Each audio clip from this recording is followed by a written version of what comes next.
Welcome to another episode of I Don't Have the Answers, but let's talk about it anyway. I'm your host, Tim Four, and today's episode is pretty much in keeping with the current events and what's going on in the world. I want to talk about quarantine. Now, first and foremost, I am not a medical professional. If you want medical advice, go to the appropriate sources for medical information. I am not here to give you that advice. What I'm here to do is give you some social advice and some tips. We all know that we're supposed to be social distancing ourselves and keeping away from people as much as possible. Close immediate family, staying at home as much as possible, as much as you can. Where necessary, only one of you go out. Follow appropriate cleaning protocols when you come back in from being outside. But I want to talk a little bit more. There's lots of us in our neighborhoods that if we take the time to get to know them, they themselves are in that danger metric. They're either over or under the age group that is more susceptible to the virus and more susceptible to negative outcome from the virus. There's people that have compromised immune systems and breathing that could have complications. I want you to take a moment and think about them. It is for those people that we are doing this social distancing. We're doing this so that we can get this eliminated as quickly as possible. If we come in contact with as few people as we can, there's a less chance of us spreading this virus. We've all seen the flattening of the curve demographics and designs. That's great. But there's still some necessities going on out there. Not everybody can have their food delivered to their home. Not everybody can get out and have curbside delivery of their prescriptions. So think, if you're going to go out already and you live close to somebody who can benefit from your assistance, think about that. Just because we're socially distancing ourselves physically doesn't mean that we have to stop being social people. We have phones that can be used for things other than spreading all the terrible hysteria about who's buying what toilet paper and who's taking all of your essential items. You can take the time to call people. Reach out to them. Make sure that they are aware that you are there to help them if necessary. A calming word can go a long way. I also know that there are some people out there that this is like the ninth ring of hell for them, because they're a very social people, and they are always moving and they're always doing something. I'm not going to mention any names, but I know I've a very close personal friend of mine who, having to stay home alone and away from people, is probably the worst thing that could ever happen to her. Think about them. Use your phone. Use your laptop. Use your tablet. Do some video conferencing. Reach out and FaceTime them. Just make sure that you're staying in contact. Not just sharing and liking a post on social media. You have to actually take the effort to reach out to them. They're going to need it to survive this. And again, following along with something that happened last week in last week's show, if you're going to help someone, don't say, hey, could you just let me know if you need something. Be proactive. Tell them, hey, by the way, I'm going to go and do your grocery shopping for you because you shouldn't be going out. Or reach out to them and say, you know what? I'm mowing my grass already. I'm going to go ahead and mow your grass since you are 75 years old and have no business being outside right now and working yourself up like that. Yes, and exercise is great. But if you can offer some assistance to somebody and show them that you care, it'll go a long way. Another thing.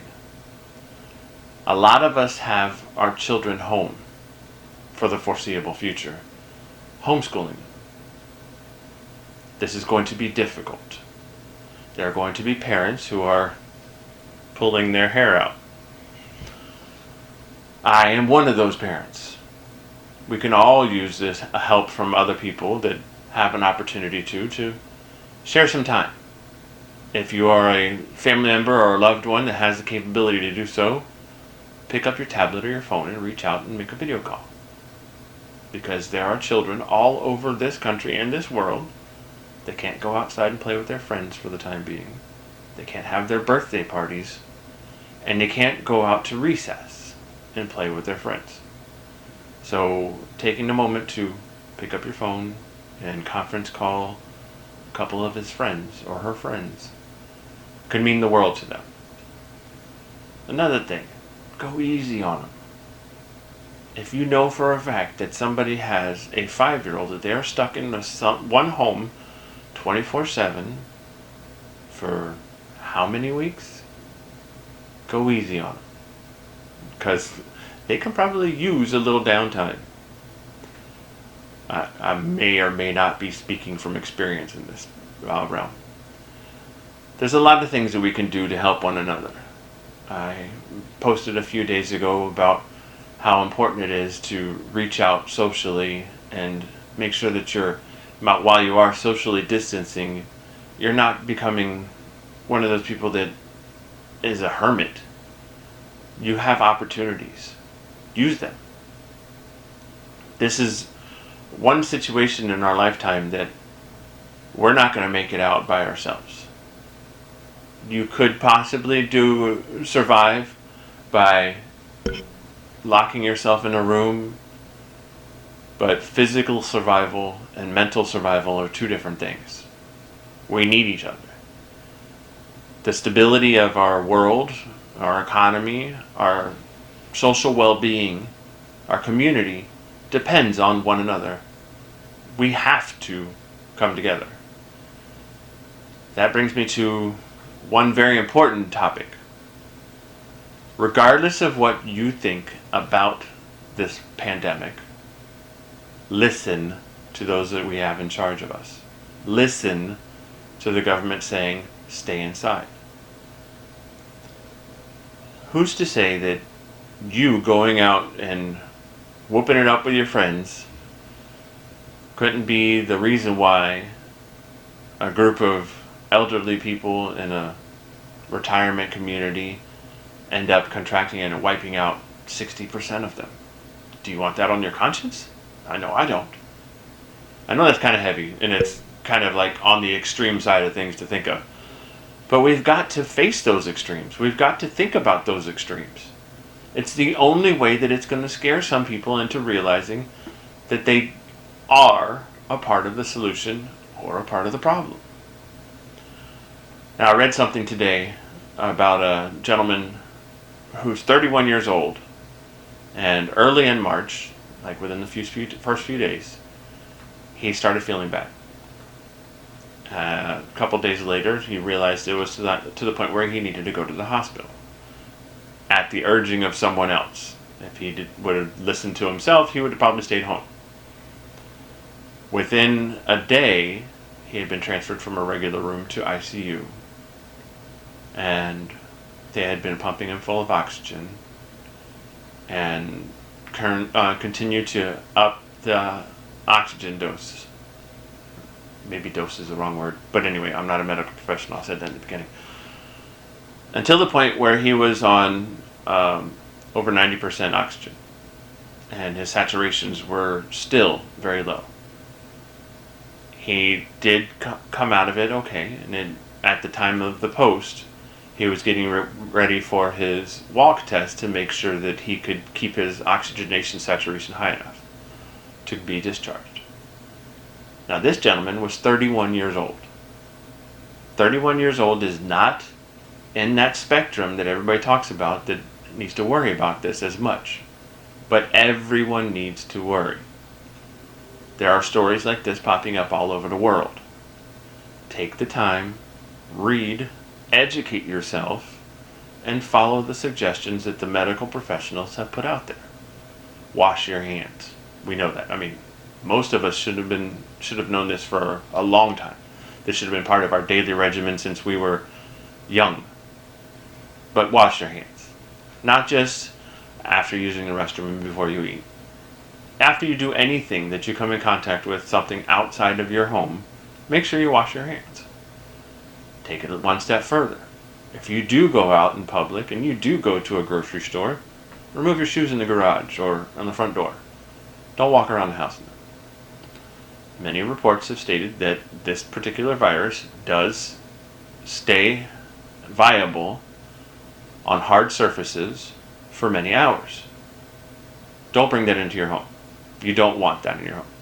As soon as you come into the house, anything that you have that had made contact with a hard surface outside, clean it. Any outerwear that you have, anything that you were wearing out at the grocery store, take it off. It may help, it may not. I personally don't want to take the chance. Think about others that you have that are in place with you. All the ones that are staying home with you. Do you want to bring anything from the grocery store home with you? Do you want to bring anything from Walmart home with you? Come on. We've all seen people of Walmart. No offense to the Walmart Corporation. There are things out there in this world that are scary enough without the pandemic looming overhead. I want to let everybody know that this is not going to end anytime soon. This is going to be a while. I am here to talk to you about these things, to provide you with as much information as I have.